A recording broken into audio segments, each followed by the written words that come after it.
In part one of our interview with WSP Middle East, we heard from outgoing CEO Greg Kane about his journey with the company and the company's achievements in the past 6 months. In part two, we welcome Dean McGrail, the new CEO of WSP Middle East, who will succeed Greg. Dean has more than 2 decades of experience in the global engineering sphere, and he first joined WSP in 2002. His most recent posting was as the Managing Director for Property and Buildings. Let's hear from Dean on how was he chosen as Greg's successor and his outlook for the company as well as the construction industry.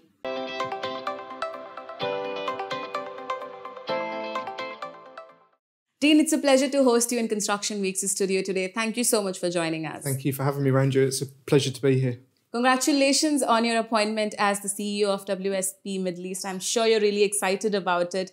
But I want to know, what was the process like for WSP to hire you and to make you a successor of Greg at the company?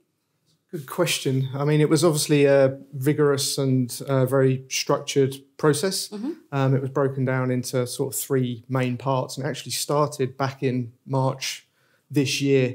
And it commenced with a application process to our global business. So the global CEOs were asked to put candidates forward, not only internally, but also if there are any external candidates that we should approach.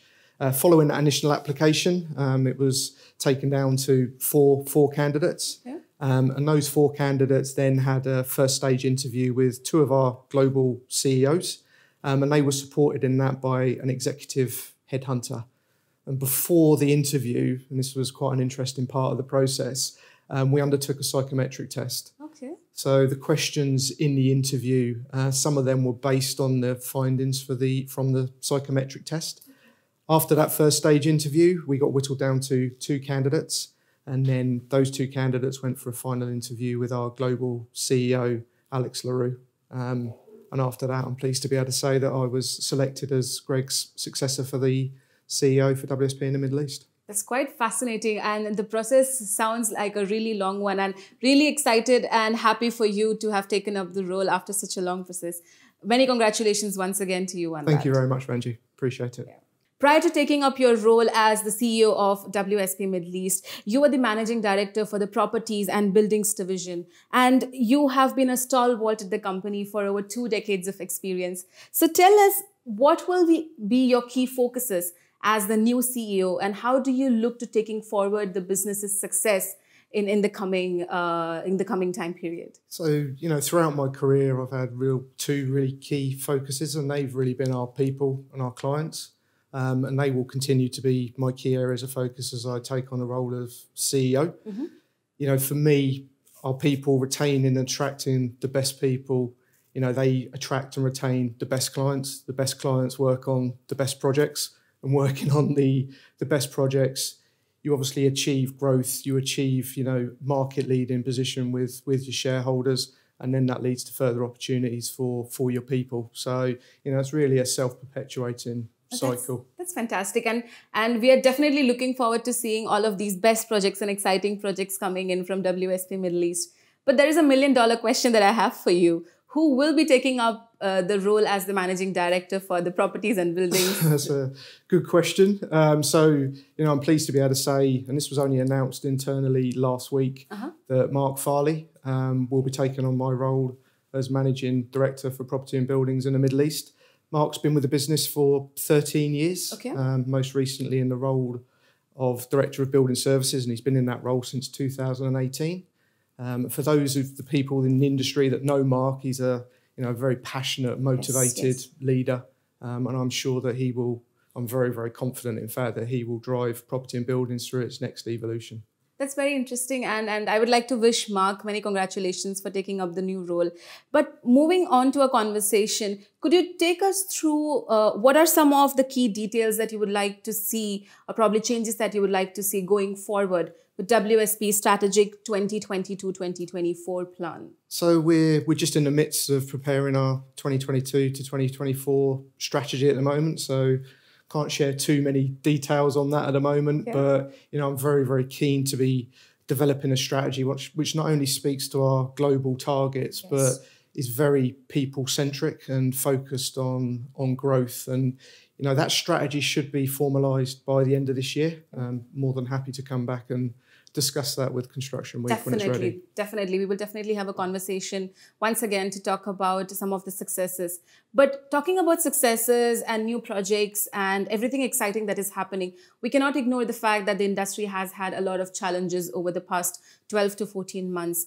In your outlook, what have been these challenges and how you and WSP is looking forward to mitigating these challenges? Yeah, I mean, it's obviously aside from the pandemic, which I think everyone's talked a lot about, the market here is very dependent on energy price. And whilst each of the countries that we work in have their own unique challenges, at a very macro level, energy price. So if the oil price stays low, that's obviously a challenge. It presents challenges for budgets, public, private spending.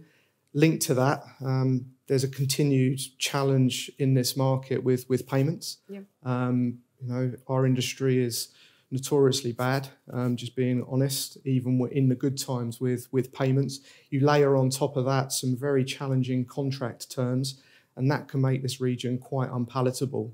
And that really leads on to what I see as a third challenge, and that's a talent drain from this market.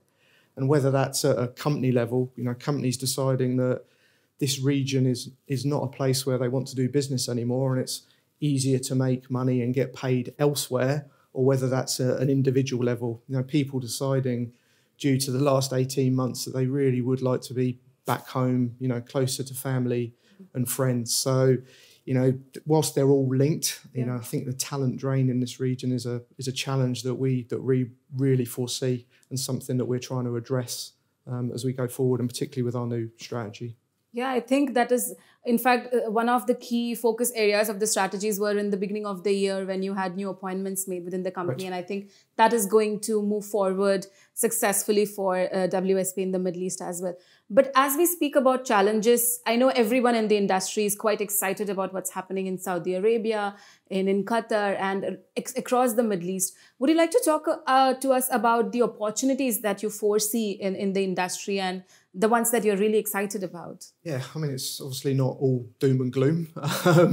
There's definitely opportunities in the region. And again, they are linked in many regards to the oil price or the energy price. Yep. And hopefully post-pandemic, that the oil price will increase, and that will create, stimulus in the market. So more money coming into the government coffers, so that there's more expenditure. Off the back of that, we're definitely seeing more expenditure on infrastructure.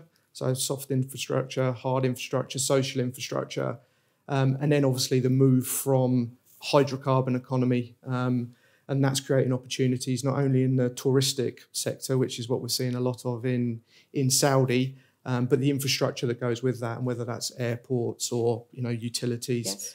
On top of that, I think more in the more sort of mature markets with some of our more mature clients, we're seeing a view to look at asset optimization and refurbishment. So looking at their existing portfolios and really challenging themselves around, does this facility, does this portfolio really, is it really what our clients want going forward? So, our advisory business is looking at what we can do to start looking at those portfolios, developing them, moving them forward. And then with our project management, transport and infrastructure, project management businesses, we can then really help our clients to design and implement them. So there's lots of opportunities in this region still, and it is still a very exciting place to be. How will WSP respond to these challenges and opportunities while working with the client and with the industry? And I'm sure they have a lot more expectations. So how are you looking forward to meeting those expectations? So, some of it's the way we've always done, I would hope. I'm very keen for WSP to put the project first. That's the single most important thing to